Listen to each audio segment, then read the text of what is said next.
veio agregado ao processo o requisito de reclamações com esse intuito, né? O cliente, ele vai receber o quê? Ele vai receber o nosso relatório de ensaio. Então, ele vai fazer esse exercício. Eu pedi isso e recebi esse relatório. Esse relatório de ensaio, e mais todo o atendimento que ele teve, toda a expectativa, né, que ele tinha da execução da análise dele, né, do serviço que ele contratou, pode ter gerado algum não atendimento de expectativa. E isso pode ser abastecido, né, voltar para o laboratório em forma de reclamação. Então, muito cuidado para identificar se essa reclamação está relacionada ao processo, né, e fazer a tratativa imediata. Depois que faz a tratativa imediata, sempre conversando com o cliente, dando feedback para ele do que está sendo feito, se está sendo já resolvido, né, a reclamação dele, liberou, tá ok? Agora vamos olhar internamente. Essa reclamação, ela pode trazer informações para você trabalhar a gestão de risco aí no seu laboratório de forma contínua. Eu costumo dizer, até comentei hoje, né, que a gente está num processo de reciclagem junto com um parceiro nosso e que a equipe mudou muito, né, as pessoas ali do laboratório mudaram muitas, né, houve saídas e entradas de pessoas novas e a gente está fazendo um processo de reciclagem da 17. E eu até comentei com eles que o processo de gestão de risco, ele torna-se desafiador ali no laboratório porque ele é um processo vivo, é um processo dinâmico, né, que a gente, a cada nova reclamação, a cada trabalho não conforme, a cada não conformidade, a gente para olhar ele novamente e bolar novas ações, ver novas formas de fazer para que aquele problema não se repita, né? E isso é um grande desafio. Lembra que todo o processo, ele é uma rotina, né, de análises. E rotina de análise, rotina de amostragem, e aí a gente tem que tomar esses cuidados de não deixar a peteca cair, né, na rotina, na produtividade, na geração de qualidade, mas olhar, se antecipar em algumas ações para ter maior resultado ali positivo de minimização de ocorrências negativas no laboratório, no dia a dia. Quanto mais a gente consegue controlar ali o processo, né, monitorar e controlar o processo, menos chance da gente liberar um relatório de ensaio com algum tipo de problema e chegue esse problema até o cliente, tá?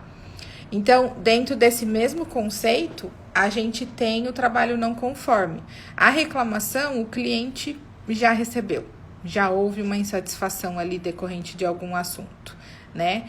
No caso do trabalho não conforme, a gente está se antecipando e a gente identificou esses desvios no processo antes. Isso é muito bom, né? E muitas vezes a gente identifica isso, toma as medidas e é muito comum a gente, em ações imediatas, já resolver um trabalho não conforme, mas vale a pena a gente fazer esse cuidado, né, esse ato cirúrgico de olhar no detalhe, para que não se repita um trabalho não conforme que aconteceu ali no dia a dia do processo analítico, tá? Deixa eu ver aqui a minha querida Jana. Pensa numa moça que me dá um orgulho na qualidade. Essa, Janaína. Vamos lá. Quando o cliente contata o laboratório para buscar informações de interpretação de resultado do laudo, é considerado como uma reclamação? Não necessariamente. Depende. É muito comum, a gente tem que só ter uma ideia do seguinte. Sabe quando a gente para se olhar, né? Para se analisar? O nosso relatório de ensaio, que é o requisito 7 e 8, o primeiro item que ele traz lá, né, dos sub-requisitos, é que a gente apresente o relatório de forma clara e objetiva, sem dar ambiguidade na interpretação de resultados. Então, a primeira pergunta que a gente faz é se a gente está recebendo esse contato por conta disso, a gente pode ter melhorias ali no processo de elaboração do ensaio. Ou se é dúvida na interpretação do resultado por uma questão de troca de experiência com o que está acontecendo com ele, ou em decorrência da ação que ele vai tomar de posse daquele resultado. Esse suporte de conversar com o cliente para tirar dúvida de relatório, às vezes é muito comum, por exemplo, um cliente trocar de laboratório, e aí ele tem um histórico da amostra vindo de um laboratório X, aí ele troca pelo laboratório Y. Ele espera que mantenha-se esse histórico, né? E algumas vezes existem esses questionamentos da validade do resultado que está ali, uma vez que ele tem o histórico X e tudo mais. Essa discussão não necessariamente é uma reclamação, tá? Ela pode entrar, a gente só precisa entender no detalhe como que está chegando isso. Se é para um suporte de interpretação, tá joia, não tá dentro do fluxo normal e a gente coopera com o cliente sempre, ou se é em função da apresentação do resultado, que a gente pode melhorar ali, tá? Ficou claro, Jana? Acho que é isso.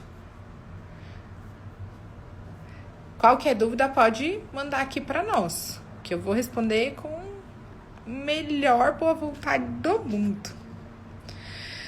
Joia. Então, o que acontece? Nós temos o trabalho não conforme. Então, são desvios das atividades de laboratório, né? Você programa, estipula, processua, que é assim que vai ser feito, né? Que deve ser feito. E não houve uma falha, houve um desvio, parou de funcionar, não está passando na checagem, não está fazendo... você não está conseguindo fazer análise, o preparo de uma amostra por algum motivo. Então, a gente tem algumas problemáticas e faz parte do processo isso acontecer, né? A gente ter os trabalhos não conformes, que são as paradas de bola, né? Para não deixar o erro ultrapassar as delimitações ali do laboratório, né? Chegar até o seu cliente, né, para que não vire uma reclamação. E a gente vai se antecipando nessas tomadas. Faltou um insumo. Vai dar problema na rotina do laboratório, a gente vai abrir ali um trabalho não conforme, tá? E assim, existe uma sistemática específica na norma, que está no 710. No 710, ele traz um passo a passo de como tratar um trabalho não conforme. E não necessariamente eu preciso abrir uma ação corretiva. Depende do tipo de trabalho não conforme e se as ações que a gente propõe ali imediatamente não conseguimos resolvê-la, tá? Aí a gente endereça para ação corretiva e vamos tratando. E no quesito análise de risco, todas as ações que são propostas ali na tratativa do trabalho não conforme, ela tem que ser avaliada frente ao requisito, o nível de risco envolvido. Tudo bem? Então, aí você já tem a dica para dar uma... Eu falo que os registros que a gente usa no laboratório, né? Os modelinhos, eles servem para nos dar alguns direcionamentos para a gente não esquecer. Uma folha em branco deixa muito à vontade tudo que a gente tem que fazer, né? Então, aí vai muito do nossa disposição daquele dia e tudo mais. Quando a gente pega um modelo de formulário que nos vai dando o norte do que, ó, você tem que olhar isso, você tem que olhar isso, você tem que olhar isso, você tem que olhar isso, a gente vai trabalhando de uma forma mais padronizada e não correndo o risco de esquecer algum assunto importante, né? Então, para o caso de reclamação, para o caso de trabalho não conforme, para o caso de ações corretivas relacionadas a não conformidades, vale a pena a gente ter o lembrete ali da atualização do risco frente ao que está acontecendo. E o que está acontecendo ali, se ele já foi previsto lá no risco, a gente vai colocar, né, agregar novos controles na rotina para que ele não se repita. Se ele nunca foi previsto, ele entra de início no nosso sistema de gestão de risco para que não ocorra novamente. Tá? E aí a gente identifica, vai monitorando se atende ou não aquele controle que hoje é feito, tá?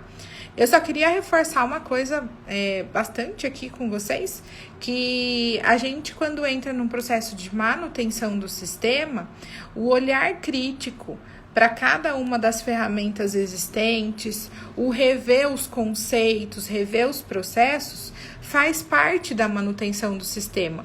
E é aí que tá todas as oportunidades de melhoria que a gente vai falar também na semana que vem, tá? Então, abram o coração, porque lembra que qualidade não tem fim, qualidade é uma constância, vamos fazer um pouquinho por dia, que ele vai sempre se mantendo em movimento e ficando cada vez melhor, tá? E um último requisito que a gente tem dentro do processo é o requisito de controle de dados e gestão da informação. É o requisito 711 da norma, né? E na versão anterior a gente não tinha ele dessa forma, né? Ele veio muito forte em função da necessidade e até das contratações de sistema informatizado, os famosos LIMS, né, que faz gestão de laboratório, que vai acompanhando todo o processo de status da amostra, de cálculo, de liberação de resultado. Então, um ponto muito importante desse controle de dados, que antes a gente tinha os controles com backup, os controles com acesso, as planilhas fechadas de cálculo, isso tudo se mantém. Então, se a gente está trabalhando com documentos em Word, Excel, PowerPoint, assim por diante, né? Se a gente está trabalhando com essas ferramentas, continua a preocupação com como eu disponibilizo esses materiais, né? Esses registros, de uma forma que os resultados sejam mantidos de forma íntegra, que não tenha nenhuma alteração de dados sem autorização, né? Então, dependendo do tipo de registro que a gente tem, o formato que ele está, a extensão que ele está, a gente tem que adotar essas medidas para garantir o acesso de consulta ou de preenchimento, de forma que não invalide, né, não altere-se informações nesses documentos, nesses registros, de forma não controlada, tá? Outro assunto relacionado a isso se a gente estiver trabalhando com softwares, né? Tem até uma live com o Vitor, que a gente falou bastante sobre o sistema da gestão da informação, tá lá no TZF Play, mais informações detalhadas sobre. Mas de uma forma geral, o controle de dados e gestão da informação, quando a gente utiliza softwares para gerenciamento de laboratório, o nosso cuidado deve estar no quanto é válido esse software. Então, os softwares que são comerciais, a gente fala, né, que já estão aí, softwares de prateleira, ele já vem com todo esse estudo, alguns até com o próprio relatório de validação do software, que nada mais é do que testar o que o software faz. Então, o software vai fazer cálculo, a gente faz a validação dele, fazendo na mão e fazendo pelo software, garantindo que ele não vai inviabilizar e nem invalidar nenhum tipo de resultado que vai ser disponibilizado lá no relatório, tá? Tudo bem?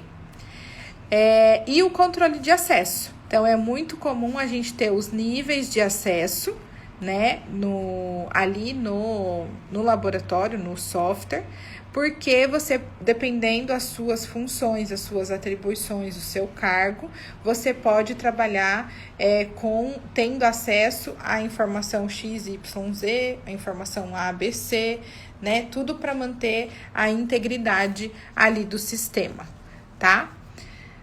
Deixa eu ver uma coisa.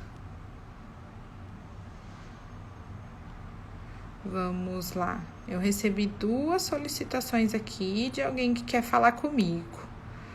Deixa eu ver se a gente continua por aqui. Oi, Regiane, você quer entrar aqui comigo? Oi, pai, tudo bem? Deixa eu ver aqui. Vamos ver. Acho que a Regiane tem alguma dúvida. Não. Pode mandar aqui, Regiane, se caso você quiser. Tá? Se você quiser mandar a dúvida aqui. Bom, então, no geral, vocês têm alguma dúvida específica de processo? Lembrando que a ideia é um requisito muito extenso, é o mais extenso da norma, né? Vocês perceberam? E a ideia é a gente construir esse racional do processo. Tem várias coisas, né, várias informações que entram num processo de interpretação, no como a gente faz isso, no como a gente faz aquilo, tá? Tá joia, Regiane. Pode me chamar assim, tá? Quiser fazer uma pergunta específica, tô por aqui para isso, tá bom? Então, a ideia é a gente construir esse racional do processo. Se ficou alguma dúvida, vocês podem mandar um direct para a gente e eu vou organizar aqui.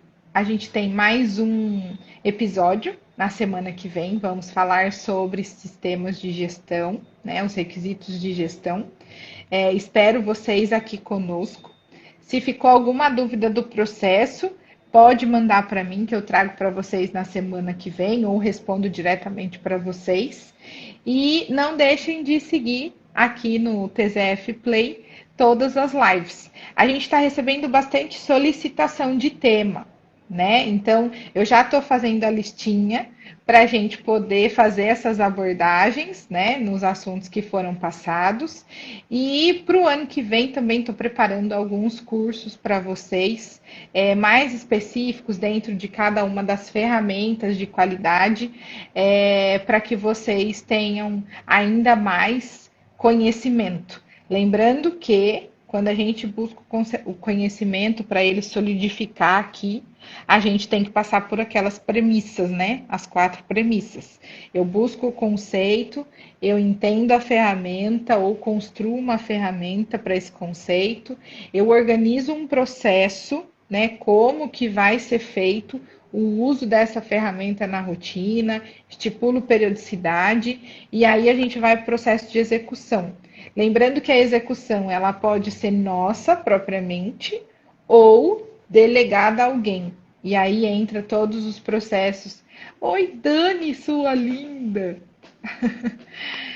Todos os processos, né, relacionados à supervisão que a gente falou na semana passada, quem é competente para qual atividade, né? Então, as preocupações com supervisões e autorizações. Tudo bem? Oh, aí recebemos carta de controle. Aí a ideia, quando eu vou montar os cursos agora, nas lives é um bate-papo mesmo, né? Uma apresentação de um racional, uma conversa um pouco mais informal, né? Apesar de eu trazer ainda bastante conteúdo aqui que eu acho que agrega aí para vocês. Nos cursos, a gente entra mais em ferramenta e processo, né? Aqui a gente tem um pouquinho de conceito, um pouco de racional.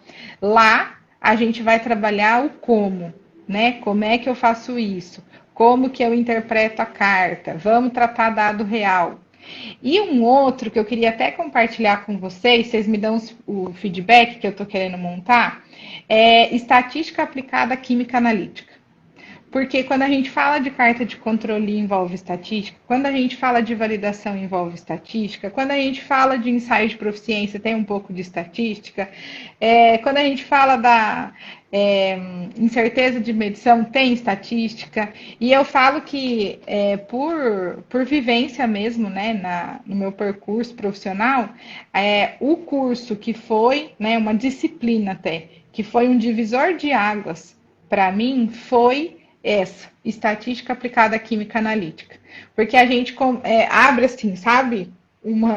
A cortina, sai aquele nuviado que atrapalha a gente entender algumas coisas, vai ficando muito claro. Então, estou querendo montar esse curso, né, online para vocês. Aí depois manda no direct para mim se você toparia um curso desse, além do da carta de controle, além de análise crítica de certificado, tá tudo aqui na minha lista.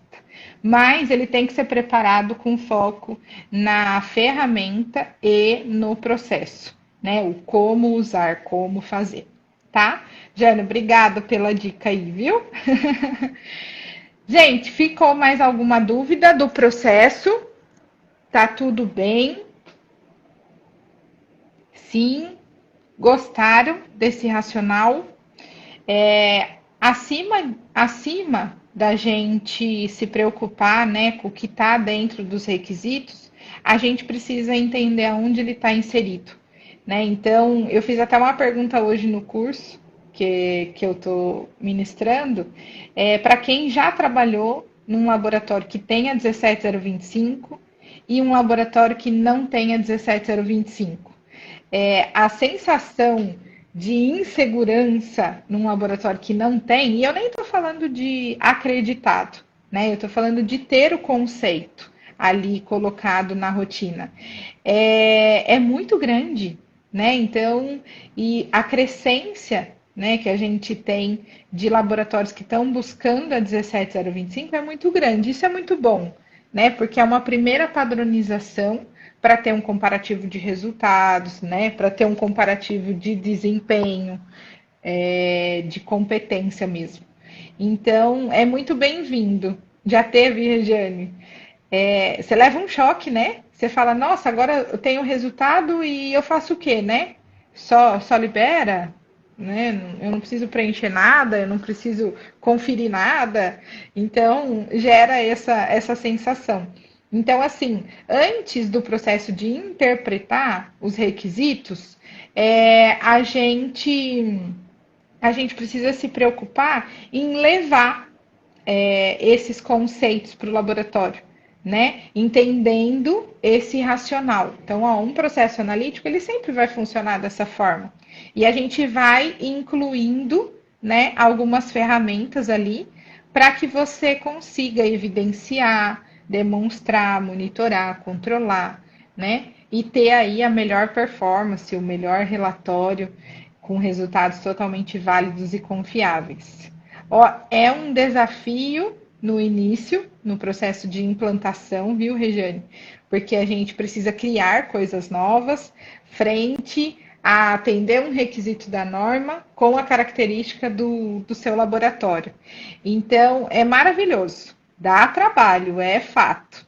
Mas depois, o manter, né? O manter ali o sistema funcionando é uma nova fase, é um novo desafio, né? Então, a gente vai trocando essas figurinhas para melhorar sempre. Vamos conversar sim. Eu te espero aqui agora, depois da live, você pode me chamar que a gente conversa, tá bom? Gente, era isso que eu queria conversar com vocês hoje. Muito obrigada por esse tempo de vocês aqui comigo. Espero que tenha feito sentido aí para vocês. Se ficou mais alguma dúvida, fique muito à vontade, manda no direct para nós que a gente conversa. Obrigada. Até a próxima. Um bom descanso para vocês e até semana que vem. Tchau.